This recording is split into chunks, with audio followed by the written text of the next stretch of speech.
Hello everyone, I'm William, 24 years old. My upbringing wasn't a fairy tale, particularly in the context of my relationship with my father, Mark. If I had to describe our connection in one word, it would be toxic. We used to be close, but everything changed after he divorced my mom, leaving us in financial ruin. It felt like abandonment, as if I were just an afterthought in his pursuit of a new life filled with women, cars, and whatever else bachelors indulge in. Post-divorce, my mom, Janet, and I faced hardships, transitioning from a comfortable life to fluctuating between stability and struggling to make ends meet. Witnessing my mom working tirelessly to provide for us was tough. However, she never lost hope, diligently working to improve our situation. Against all odds, she succeeded, transforming a small business into a successful company, propelling us from barely getting by to a life of comfort. Despite this success, life took a cruel turn. Just as things were falling into place, my mom fell ill. Her illness was a devastating blow, turning our lives upside down. Despite our efforts, she passed away, leaving an irreplaceable void. As her only child, I had to navigate the aftermath alone. In grief, I discovered that she had left her house to me, a final gift symbolizing our shared love and the life we built together. Stepping into that house, now mine, felt like stepping into her embrace, a place filled with laughter, tears, and precious memories. However, the sting came from the absence of Mark and his new wife, Cynthia, at my mom's funeral. Their callous indifference fueled a burning anger within me, questioning how they could be so heartless as if my mom had never mattered to them at all. How could my father overlook the profound impact of everything on me? Months had passed, yet the wound from my mom's absence remained raw. I sought solace in memories and the support of friends, but bitterness persisted. The house she gave me, though beautiful, was tainted with bittersweet nostalgia. Attempting to rehabilitate myself in the process of home learning, I aimed to coexist peacefully with haunting memories, slowly making this new house my own. Progress was being made day by day, at least to some extent. Suddenly, Mark appeared at my doorstep, catching me off guard. It had been months since my mom's funeral, and he boldly stepped into my life as if there were no past events. As I opened the door, our eyes locked, a hint of surprise evident in his expression as he likely observed the pain and resentment on my face. His attempted smile wavered, and an awkward silence enveloped us, burdened by the weight of unspoken sentiments. Beneath the surface, my anger and disappointment simmered, threatening to overflow, until he nervously uttered, "Hey, William, can we talk?" I gazed at Mark, his presence in my home stirring a whirlwind of emotions. However, his apologetic tone felt insincere, and I saw through his feeble attempts to mend the gap that had widened between us over the years. "Save the performance, Mark. I'm not falling for your hollow apologies. You abandoned us, leaving us to struggle while you lived a life of luxury, and now you have the audacity to show up here as if nothing transpired." Mark's face flushed with anger, shifting from guilt to a defensive stance. "William, it's imperative that you display a modicum of respect," I scoffed in response. Respect, in my opinion, was not a given but something to be earned, and he had forfeited all claim to it the day he abandoned our family to fulfill his desires. "Respect is earned, Mark. It cannot be demanded, especially considering the pain you've inflicted. Your choice to prioritize your selfish needs over family has consequences." As our tense exchange unfolded, a familiar figure emerged from the street where his car was parked. Cynthia. Stepping out of a luxurious car emanating opulence, she only intensified my resentment.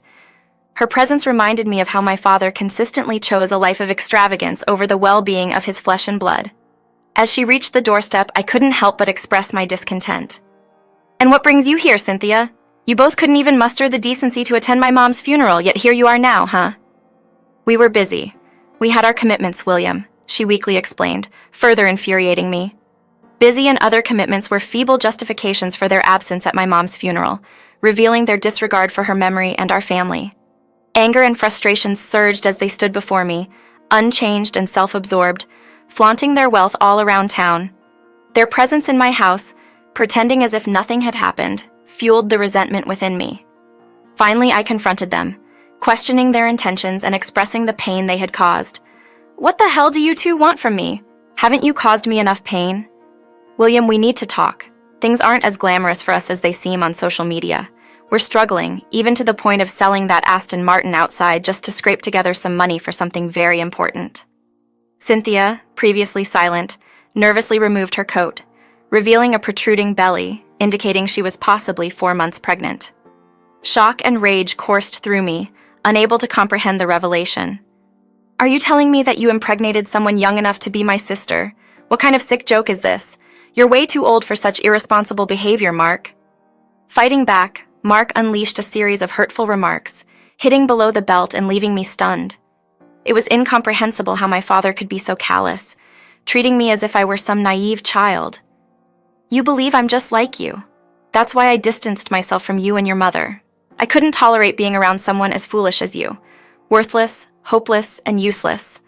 I haven't done anything wrong or illegal, so keep your mouth shut. Even onlookers seemed to disapprove of the verbal abuse I endured. I stood there, struggling to grasp that this man had spoken to me this way in my own home. Leave immediately. Excuse me, vacate the premises before I involve law enforcement. Get off my property. That's precisely why we're here. What do you mean? I've come to the decision that I must ask you to leave this house, William. It's the only option. If I wasn't already furious, I was now seething with rage. Cynthia regarded me as if she had come face to face with a rabid animal, holding her belly protectively. You're a fool, Mark. This house was bequeathed to me by my mother, the woman you abandoned. Do you think you can just stroll in and take it away, over my dead body? You believe you're entitled to this house? Think again, William. We're evicting you because we need a larger and more suitable space for our expanding family. What about that absurd condo you live in, huh?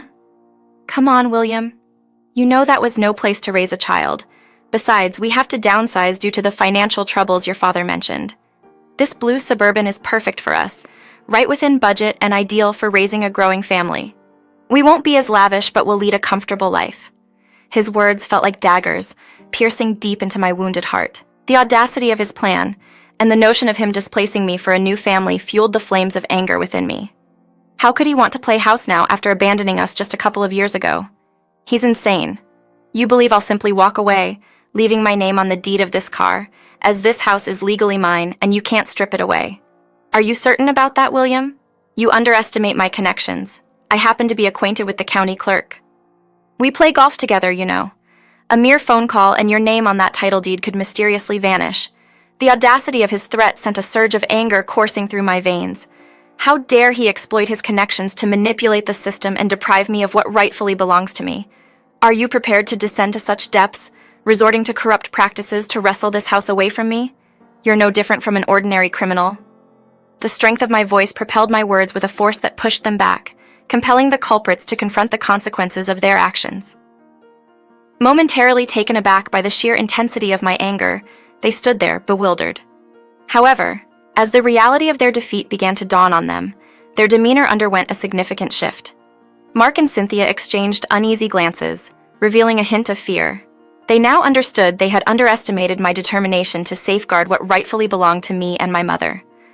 Summoning a final surge of courage, I raised my voice with every ounce of strength remaining, demanding their immediate departure from my property. Their faces drained of color, and eventually they spun on their heels, retreating from the house they had audaciously attempted to claim. Despite Mark's fear, he persisted in attempting to intimidate me, outlining all the ways he intended to ruin me. You'll regret not cooperating, William. I attempted to be civil, but it's clear you're not interested. Just wait. Your day is approaching. You'll find yourself at the mercy of others when I'm through with you. As the door slammed shut behind them, I stood there, heart pounding in my chest. A fusion of anger, frustration, and determination fueled each breath. I recognized that this battle was far from its conclusion. In the subsequent solitude, a frantic sense of urgency enveloped me. I acknowledged the magnitude of my father's power and influence, surpassing my own. His connections and his willingness to bend the rules posed a formidable threat to my aspirations of retaining this house. I comprehended the uphill struggle ahead.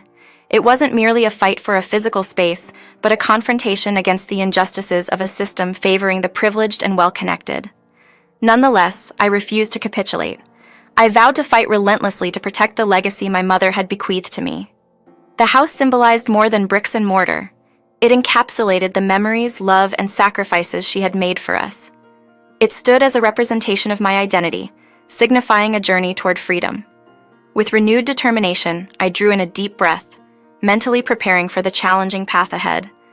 The fight for justice had only just commenced. Weeks had elapsed since the pivotal confrontation, yet the storm showed no signs of abating.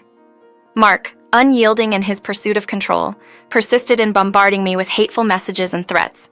Choosing to disregard these, acknowledging their venomous intent, I directed my focus toward gathering evidence. Every interaction was meticulously documented, and each word from his texts was preserved. These would serve as my ammunition and armor when I eventually brought the battle to the higher authorities. Embarking on a journey to the county clerk's office, I confronted the lion's den, the epicenter of corruption threatening to strip me of my inheritance. Undeterred by intimidation, I prepared to face the man holding the power to actualize my father's deceitful plan. Upon entering the county clerk's office, my heart pounded with a mix of anxiety and determination. Approaching the clerk's desk, I addressed a middle-aged man with tired eyes, seemingly unfazed by my presence. Politely, I requested a conversation about a matter of great importance. The county clerk regarded me with a blend of curiosity and skepticism, his gaze scrutinizing my appearance. "What can I do for you?" he inquired. Summoning every ounce of courage, I delved into my plea.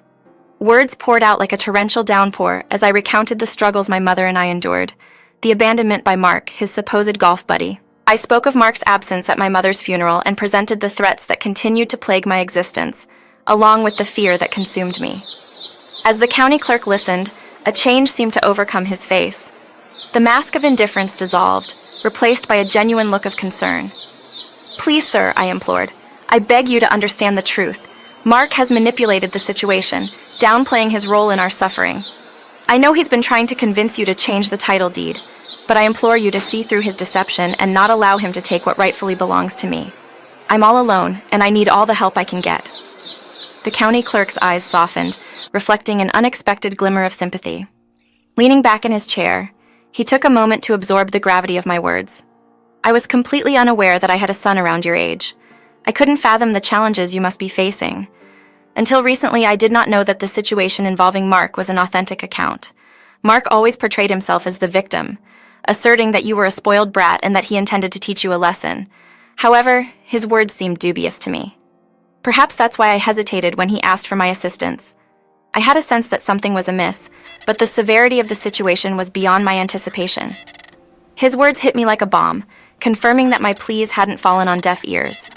At that moment, a flicker of hope emerged, a belief that justice could prevail. "I appreciate your attentive ear, sir. Your understanding means more to me than words can express. I only ask that you consider the reality behind Mark's carefully constructed facade." The county clerk nodded with a resolute expression. "Listen, I'll do what's right. I'm truly sorry for what you've endured. But if I help you, you must promise not to reveal anything about me. It's a favor for a friend. I like assisting my friends, even if it means bending the rules. If you disclose this, rest assured I will personally deal with it." Terrified, I gulped in the face of this stern warning. "Honestly, sir, I don't care if you're not strictly following the rules. I just want to ensure my house remains mine without my father's control or influence." "Consider it done. I've heard your story, and you won't have to question the ownership of the house again," assured the county clerk. Leaving the clerk's office that day, a weight lifted from my shoulders. Although the battle was far from won, I clung to a glimmer of hope that justice would prevail. With the truth exposed, my chances of reclaiming what was rightfully mine grew stronger. Upon arriving at my father's house, it appeared practically empty through the large windows. All the once fancy furniture was gone, likely sold to prepare for the baby. After what felt like hours of ringing the doorbell, Mark finally opened the door, looking disheveled as if he hadn't slept or showered in days. My presence only worsened his mood. "What on earth do you want?" "Well, Mark, I came here to inform you that I am keeping the house. There's no way you're going to evict me, so you better cease your attempts. That's my house, I'm your father, and I say so. You're a cockroach, you're not my father." "Well, let's see what the county clerk has to say about all that. I told you I could get whatever I want." As I recounted the earlier events to him, Mark's face twisted more and more into shock and horror. His plan was unraveling as he promised to look into it, but I confidently presented the document's title deeds stamped with approvals and my signature, confirming the house was mine. I laughed, celebrating my hard-earned victory. Mark, defeated, stammered and tripped over his words. "Now I can't expose that bastard for wanting to help me out because I'll also get in trouble. Looks like you and Cynthia have a lot of house hunting to do. Actually, she's going to leave me." "What? Why? What happened?"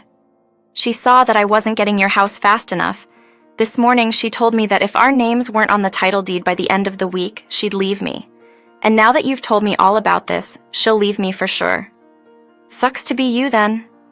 William, please let me live with you now. I can't be here anymore. Everything is too overwhelming. I haven't slept, I haven't eaten. Cynthia is driving me crazy with her ultimatums. I've been so stressed out since the friend that was supposed to help me wasn't responding to my messages, and after your stunt today. You're astonished. How could you be so self-centered? I explicitly communicated our struggles, expecting your support. Instead, you displayed utter hopelessness and inconsideration. It's outrageous how, despite your age, you act like a child. Don't assume I'll allow you to stay with me. You're in for a rude awakening. Check into a homeless shelter. They likely have available spaces. William, please. She's leaving me, taking everything. I desperately need a place to stay. I'm pleading with you. I don't care. You mean nothing to me. I hope you get what you deserve.